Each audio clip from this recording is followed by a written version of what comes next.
Hello boys and girls. Today we're going to continue learning about weather, and the book that I have for you today is titled Forecasting Weather. This book was written by Terry Shivert, and this is Pebble Plus Publishing Company.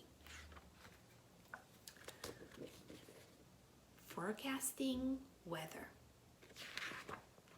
This book has a table of contents, but since I'm going to read the entire book, I'm not going to look for any particular pages right now. Forecasts.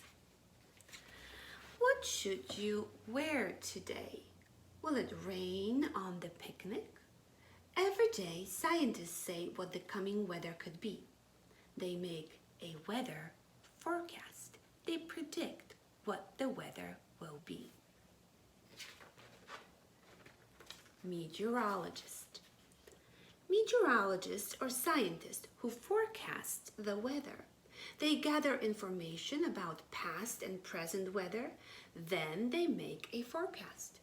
And his forecast is calling for sunny skies. The highs will be 85 to 90 degrees Fahrenheit, and the winds, he's telling us how strong the winds are going to be the next day.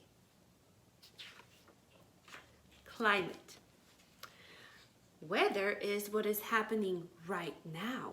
Climate is the usual weather in a place over time.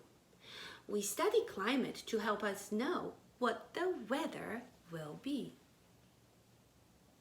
Think about the climate in this place. Air masses. Air collects in huge chunks called air masses. Air masses move around Earth. As warm masses rise above cold masses, wind is created.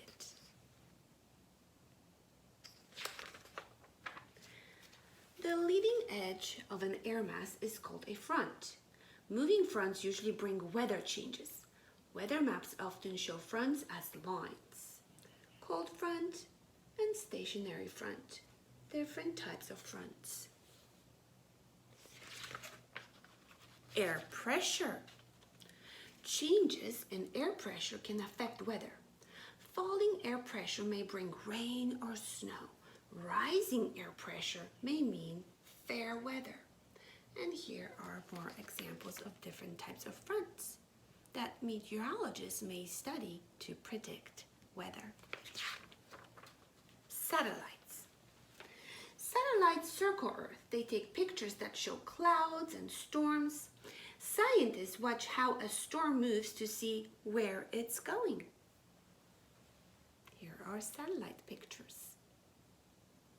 All of these things, boys and girls, help meteorologists predict weather. Another thing that helps meteorologists is radar. Radar waves sent through the air bounce off rain and snow.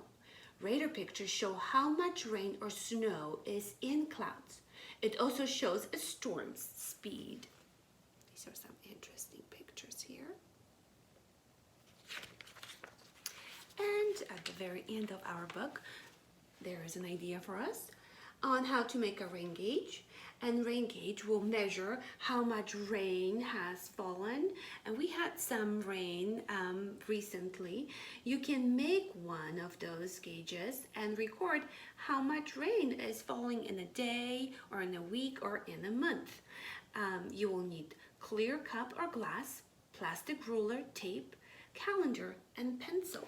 And here it is shown how this person taped the ruler to the glass cup so they can measure how much rain is going to collect in this container. And then every day on the calendar, they note whether it rained or not, and they write down how much rain was collected in their rain gauge. If you're interested, that's something that you could try at home as well.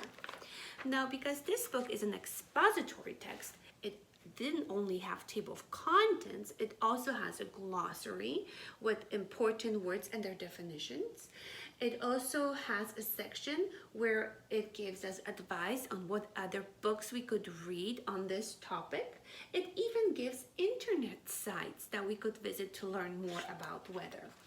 Finally, at the very end of my book, I have an index. So for example, if I only want to learn about weather maps, I would find that on page 12. Thank you, boys and girls. I will see you again next time.